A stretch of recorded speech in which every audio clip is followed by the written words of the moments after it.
가만히 바라봅니다. 자식의 뒷모습이 점점 멀어질수록 내 마음엔 바람이 붑니다. 그 바람 속에서 묻습니다.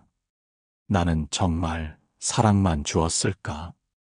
작은 마을에서 홀로 사는 어머니가 있었습니다.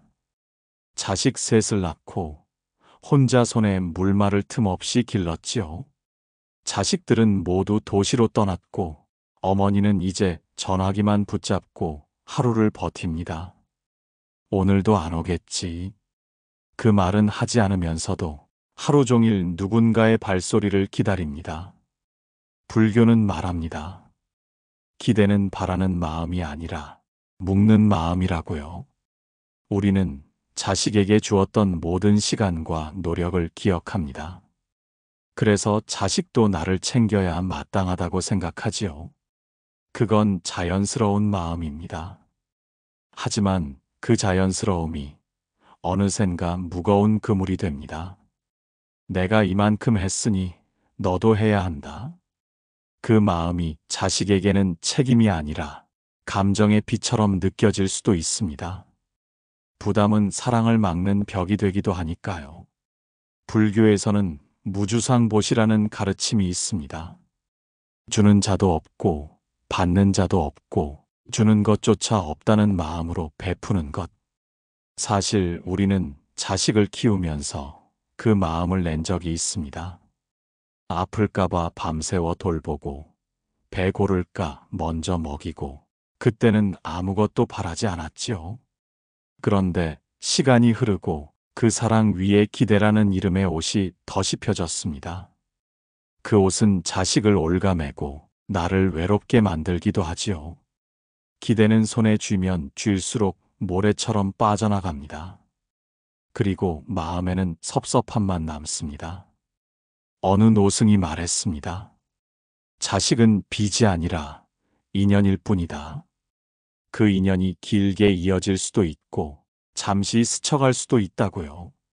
그래서 자식이 마음을 돌리지 않는 것은 내 사랑이 부족해서가 아니라 내 마음에 그물이 생겨서일지도 모릅니다. 비가 오는 날 문 밖을 서성이는 대신 내 안의 그물을 하나씩 풀어보는 건 어떨까요? 기대 없이 바라볼 수 있다면 그제야 자식도 발걸음을 돌릴 수 있을지 모릅니다. 한 사찰에 매일같이 기도를 드리러 오는 노부부가 있었습니다.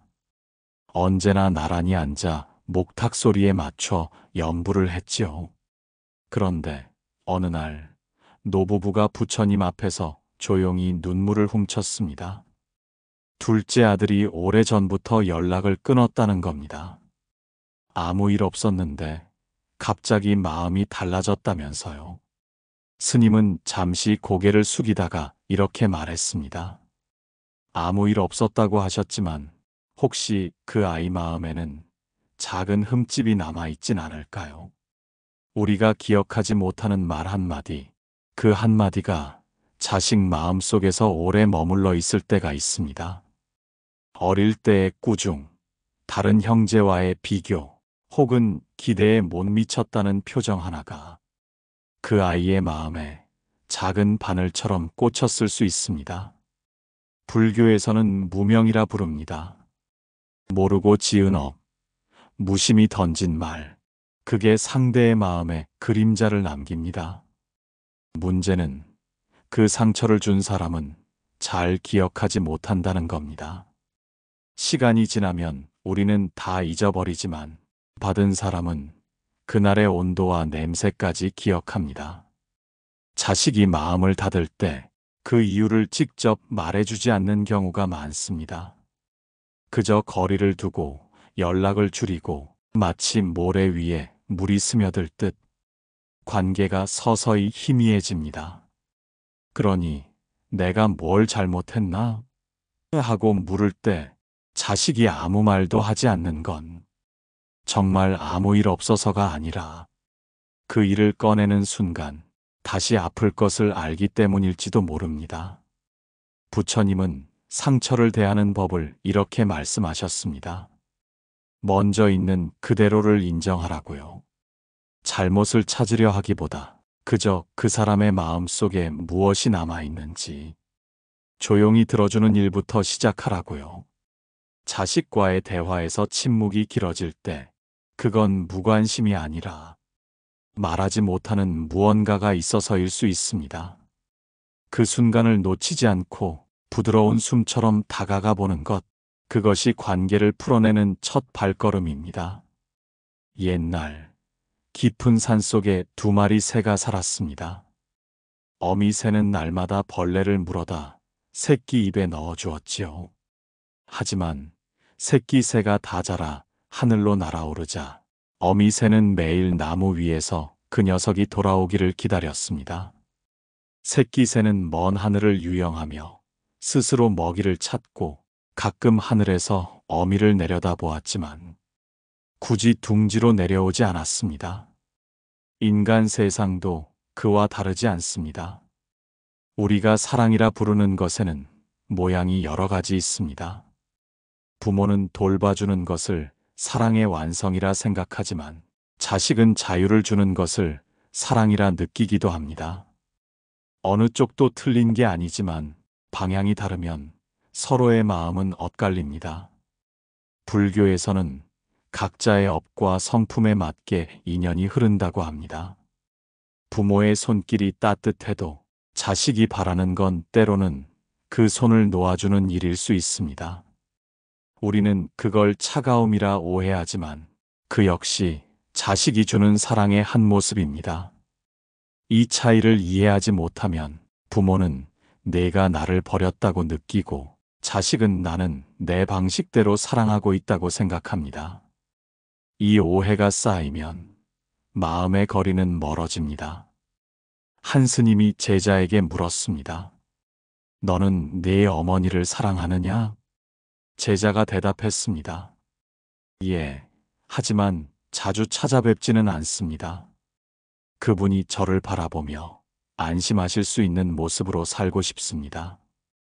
그 말 속에는 거리가 있어야 내가 온전히 설 수 있다는 뜻이 숨어 있었습니다. 사랑의 방식은 시대와 경험, 성향에 따라 변합니다. 그러니 자식이 효도하지 않는 듯 보일 때 그게 정말 무정함 때문인지 아니면 서로 다른 사랑의 언어 때문인지 차분히 들여다볼 필요가 있습니다. 부처님은 모든 인연이 모였다 흩어지는 것을 바람과 같다고 하셨습니다.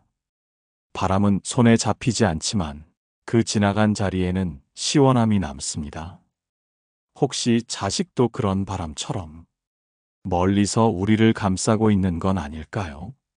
바람이 불어와 나뭇잎을 흩날리면 한 장의 잎이 어디서 떨어졌는지, 왜 떨어졌는지 알 수 없습니다. 부모와 자식 사이의 마음도 그와 같습니다. 기대의 그물, 말 없는 상처, 사랑의 방식 차이, 이 세 가지가 한 번에 얽히면 관계는 서서히 모양을 잃어갑니다. 처음엔 아주 작은 오해였습니다. 요즘 너무 바쁘지? 하고 묻는 한마디가 나를 잊은 건 아니지? 하는 서운함으로 들리고 그 말에 대답하지 못한 자식은 어쩐지 연락을 피하게 됩니다. 그리고 부모는 내가 해준 게 얼만데 하는 생각에 더 많은 기대를 걸게 되지요. 그 기대는 무심코 던진 말로 상처가 되고 그 상처는 사랑의 방식이 다르다는 벽을 더 높입니다. 결국 누구도 잘못한 건 없지만 서로의 마음이 다른 길로 걷기 시작합니다. 불교에서는 이런 관계를 인연의 물결로 비유합니다.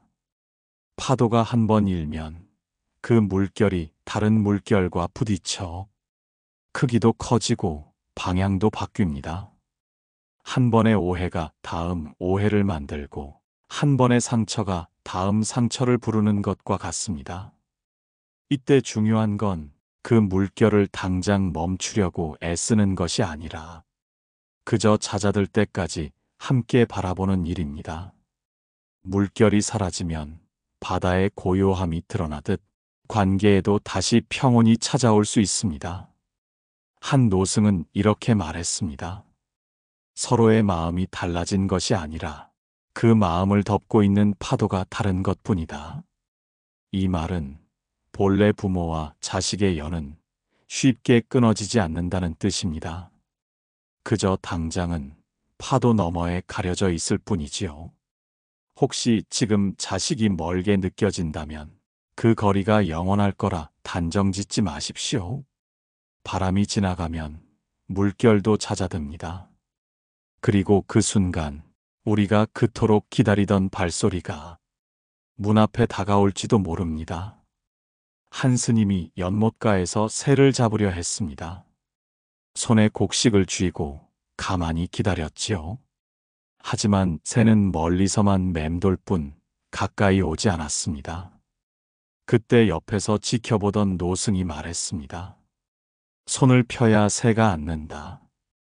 부모의 마음도 이와 같습니다.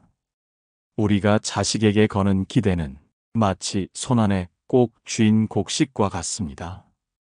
좋은 것을 주고 싶은 마음이지만 그 쥔 손이 새를 겁주듯 자식을 부담스럽게 만들기도 합니다. 불교에서 말하는 무주상 보시는 바로 그 손을 펴는 연습입니다. 주는 마음에 조건을 달지 않고 받는 일을 구속하지 않는 것. 그렇게 할 때 오히려 인연은 더 오래 이어집니다. 자식을 향한 기대를 내려놓는다는 건 무관심하겠다는 뜻이 아닙니다. 그저 내 방식대로 돌려받겠다는 마음을 풀어주는 것입니다. 자식이 전화를 걸어오든 가끔만 찾아오든 멀리서 묵묵히 나를 생각해 주든 그 모든 모양이 다 사랑임을 알아차리는 것이지요. 기대를 내려놓으면 내 마음에 쌓였던 섭섭함이 풀리기 시작합니다. 그 자리에 여유가 들어오고 여유가 들어오면 말투가 부드러워집니다. 그리고 그 부드러움이 자식의 마음 문을 다시 열어줍니다. 한 노보살은 이렇게 말했습니다. 내가 서운함을 내려놓으니 그제야 아이가 먼저 안부를 묻더군요. 그 변화는 억지로 끌어낸 것이 아니라 그저 손을 펴서 바람이 스치게 한 결과였습니다. 혹시 지금도 쥐고 있는 마음이 있다면 한번 펴보십시오. 손을 놓는 순간 그 자리에 새가 내려앉을지도 모릅니다. 절마당에 매일같이 와서 앉아있는 노인이 있었습니다. 그는 스님과 거의 대화를 나누지 않았지만 언제나 스님 곁에 머물렀습니다. 어느 날 스님이 물었습니다. 왜 매번 여기로 오십니까? 노인은 조용히 대답했습니다. 여기선 제 얘기를 묻지 않아서요. 사람 마음속 깊은 곳에는 차마 꺼내기 힘든 이야기들이 숨어 있습니다. 특히 부모와 자식 사이에는 그 이야기들이 더 무겁게 자리 잡습니다. 말을 꺼내면 관계가 깨질까 두려워서 그저 침묵으로 감싸는 경우가 많습니다. 불교에서는 청정한 들음이라는 수행이 있습니다. 판단 없이 듣고 해결하려고 서두르지 않고 그저 그 사람의 말이 다 끝날 때까지 마음으로 귀를 여는 것입니다. 말 없는 상처를 푸는 첫 걸음은 그 상처를 말로 만들 수 있도록 기다려주는 일입니다. 왜 그랬니? 하고 추궁하는 대신 그때 내 마음이 어땠니? 하고 묻는다면 자식의 문이 조금은 열릴 수 있습니다. 그리고 때로는 말이 아니라 침묵이 그 문을 엽니다. 그저 함께 앉아있는 시간, 그 속에서 자식은 여기선 내 마음이 안전하다고 느낍니다. 안전하다고 느껴질 때 그동안 묻어둔 말이 조용히 올라옵니다. 한 스님이 제자에게 이렇게 일렀습니다. 말은 입에서 나오지만 그 뿌리는 마음에 있다. 마음을 들어주면 말은 저절로 풀린다. 자식과의 관계에서 말 없는 상처가 느껴진다면 그 상처를 꺼내게 하는 건 설득도 훈계도 아닙니다. 그저 한 번의 온전한 들음일 뿐입니다. 관세음 보살은 세상의 모든 중생을 바라볼 때 그가 어떤 모습으로 있든 그 속에 깃든 마음을 먼저 본다고 합니다. 눈에 보이는 행동보다 그 행동을 만든 마음을 읽어내는 눈이지요. 부모와 자식 사이의 사랑도 그렇습니다. 부모는 돌봄과 보살핌을 사랑이라 여기지만 자식은 때로 거리를 두고 지켜보는 것을 사랑이라 느끼기도 합니다. 서로의 방식이 달라 겉으로는 무심해 보이지만 속에는 애틋함이 숨어 있는 경우가 많습니다. 문제는 우리는 눈앞의 모습만 보고 마음을 단정 지으려 한다는 겁니다. 전화를 자주 안 하니 무정하다. 찾아오지 않으니 관심이 없다. 그렇게 판단하면서 정작 그 사람이 어떤 마음을 품고 있는지는 묻지 않고 지나쳐버립니다. 관세음 보살의 눈으로 보면 멀리서 묵묵히 부모를 생각하는 자식의 모습도 때로 무뚝뚝하게 대하는 말투도 사랑의 한 갈래일 수 있습니다. 그 마음을 읽어낼 수 있다면 서운함이 조금씩 풀리고 관계의 매듭도 느슨해집니다. 한 노승이 말했습니다. 사람의 마음은 물과 같아 모양은 그릇마다 달라도 본질은 하나다. 부모와 자식의 사랑도 그릇 모양이 다를 뿐 그 안에 담긴 물은 같습니다. 서로의 사랑이 다른 모양으로 흐를 때 그 다름을 틀림으로 보지 않는 것, 그것이 관세음 보살의 눈입니다. 그 눈으로 바라보면 멀리서 부는 바람도 가까이에서 건네는 손길과 다르지 않다는 걸 깨닫게 됩니다. 산사에 가을이 찾아오면 나뭇잎은 떨어질 준비를 합니다. 붙잡지 않아도 스스로 땅에 내려앉습니다.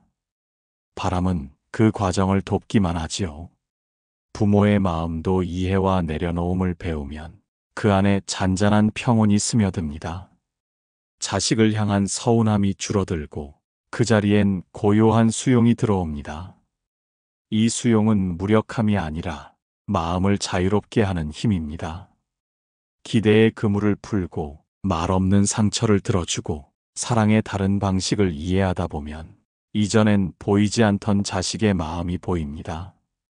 그 마음을 알게 되면 서운함 대신 고마움이 일어납니다. 불교에서는 평등심을 이야기합니다. 좋고 싫음, 가깝고 멀음을 가르지 않고 있는 그대로 받아들이는 마음입니다. 이 마음이 자리 잡으면 자식이 효도를 하든 멀리서 그리워하든 그 모든 모양이 감사로 변합니다. 한 노보살이 법회에서 이런 고백을 했습니다. 예전엔 아이가 자주 안 찾아와 서운했는데 이제는 그 애가 자기 삶을 살아주는 것만으로도 고맙습니다. 그 얼굴에는 후회가 아니라 깊은 안도감이 담겨 있었습니다. 이해와 내려놓음은 결국 나를 위한 수행입니다. 내 마음이 편안해야 자식과의 관계도 편안해집니다. 그리고 그 편안함이 전해지면 자식은 자연스레 발걸음을 돌리게 됩니다. 바람이 멈추고 나뭇잎이 제자리에 내려앉을 때 산은 본래의 고요를 되찾습니다. 부모의 마음도 그와 같습니다. 내려놓음 속에서 본래부터 있던 사랑과 평온이 다시 드러납니다. 물은 그릇에 따라 모양이 달라집니다. 하지만 그 속의 맑음은 변하지 않습니다. 부모의 마음이 평온해지면 그 평온은 마치 물결처럼 자식에게 번져갑니다. 예전엔 서운함이 묻어있던 목소리가 부드러워지고 기다림 속에 조급함이 사라지면 자식은 그 변화를 가장 먼저 느낍니다. 그때 마음속에 있던 경계심이 조금씩 풀립니다. 불교에서는 심전심전, 마음에서 마음으로 전해지는 것을 이야기합니다. 말 한마디 없이도 표정과 눈빛, 숨결로 전해지는 기운이 있습니다. 부모가 평온하면 그 에너지가 자식의 마음을 편안하게 합니다. 한 제자가 스승에게 물었습니다. 어떻게 해야 멀어진 인연이 돌아옵니까? 스승은 미소 지으며 말했습니다. 내가 서 있는 자리를 따뜻하게 하거라. 그가 길을 안내할 것이다. 관계 회복은 억지로 불러내는 것이 아닙니다. 문을 두드리며 왜 안 오느냐 다그치기보다 그 문 앞을 환하게 밝혀놓는 일입니다. 그 빛에 끌려 자식은 언젠가 스스로 걸어 들어옵니다. 그리고 그 발걸음이 돌아왔을 때 예전의 섭섭함을 다시 꺼낼 필요는 없습니다. 물은 한 번 흐르면 돌아왔을 때 이미 다른 강물이 되어 있듯 사람의 마음도 그 흐름 속에서 달라집니다. 부모의 평온은 단순한 감정이 아니라 자식에게 돌아올 길을 비춰주는 등불입니다. 그 등불이 켜져 있으면 비바람 속에서도 길을 잃지 않습니다. 부모와 자식의 인연은 마치 산 위에서 흘러내리는 물과 같습니다. 처음에는 한 줄기 물이 모여 깊고 넓게 흐르지만 시간이 지나면 각자의 길을 따라 흩어집니다. 그 흐름이 멀어진다고 해서 물의 근원이 사라지는 것은 아닙니다. 불교는 부모와 자식의 관계를 어변이라 부릅니다. 전생에서 맺은 인연과 이번 생에서 새로 짓는 인연이 서로 얽혀서 만난다는 뜻이지요. 그래서 어떤 인연은 오래 함께하고 어떤 인연은 잠시 스치듯 지나갑니다. 우리가 이 관계에서 겪는 기대와 서운함, 말없는 상처, 사랑의 방식의 차이, 그 모든 것은 인연의 물결 속에 생겨난 파도입니다. 그 파도를 붙잡으려 하면 더 거세지지만 그저 바라보고 흘려보내면 언젠가 고요로 돌아옵니다. 부모가 할 수 있는 일은 자식의 마음을 억지로 바꾸는 것이 아니라 내 마음을 닦는 것입니다. 그 마음이 맑아지면 자식과의 거리가 가까워지든 멀어지든 그 속에서 평온을 찾을 수 있습니다. 한 노승이 제자에게 이런 법문을 남겼습니다. 자식은 내 것이 아니고 너 또한 자식의 것이 아니다. 다만 잠시 같은 길을 걷는 인연일 뿐이다. 이 말은 이별을 준비하라는 뜻이 아니라 함께하는 지금을 더 깊이 음미하라는 가르침입니다. 바람은 붙잡을 수 없지만 그 지나간 자리에는 시원함이 남습니다. 물은 같은 자리에 머물지 않지만 그 흐름 속에 생명이 자랍니다. 부모와 자식의 인연도 그와 같습니다. 그러니 오늘 멀리 있는 자식을 떠올리며 서운함을 쌓기보다 그 아이가 어딘가에서 잘 살고 있다는 생각으로 마음을 밝히는 것이 어떨까요? 그 밝음이 보이지 않는 길이 되어 언젠가 다시 서로를 만나게 할 테니까요. 가만히 눈을 감아봅니다. 멀리 있는 자식의 얼굴이 떠오르지요. 서운함도 그리움도 결국은 사랑에서 온 것이었습니다. 부처님 말씀처럼 모든 인연은 만나고 흩어지기를 반복합니다. 그 흐름 속에서 중요한 건 내 마음이 평온하냐는 것이지요. 오늘은 그 마음을 살짝 내려놓아 봅니다. 그리고 조용히 기원합니다. 그 아이가 어디에 있든 그 삶이 평안하기를, 그 평안이 나에게도 스며들기를.